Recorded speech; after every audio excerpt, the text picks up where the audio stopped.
I'm Doug Proffitt.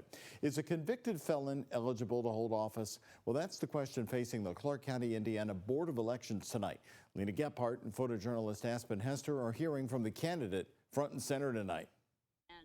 In Indiana, one Clark County voter is speaking up about election integrity. My 89-year-old mother said to me, "This is your civic duty." It just felt wrong. And my mom said, your civic duty. It's that simple. On August 20th, Sarah Stivers, a District 1 resident, filed a petition to remove John Benningfield from the November ballot. Benningfield, a Republican, is running for Clark County Council. He has also pleaded guilty to 7 felonies, most of which are drug-related, including his most recent conviction in 2019. We were there as Benningfield appeared at this Board of Elections meeting to defend himself. Yes, I have a background and a record.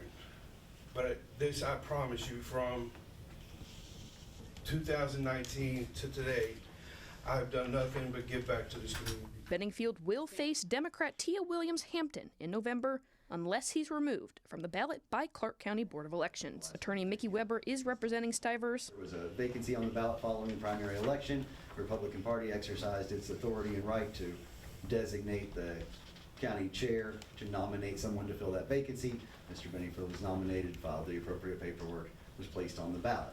At that time, these felony convictions were active and in place, had not been expunged or vacated. We obtained documents from the Clark County Board of Elections that show Benningfield started the expungement process in April. A judge's expungement approval could wipe the felony charges from the record, making Benningfield eligible to run. Weber says because he filed for office before being expunged, Benningfield should be taken off the ballot. You all say I'm ineligible, and so be it. I hate that, but so be it. I respect it. I respect the process. When the party put him on the ballot, we were under the assumption, as he was, that his attorney said this was over with, this was done. Jeremy Snelling with the Clark County Republican Party says he helped recruit Benningfield, knowing his record. He said, I was hooked on drugs back in the day. He said, but I fought those demons, I beat them, I've now changed my life, I've got into recovery. The Clark County Board of Elections says the deadline for ballots to be printed, whether Benningfield's on it or not, is next Friday, September 4th.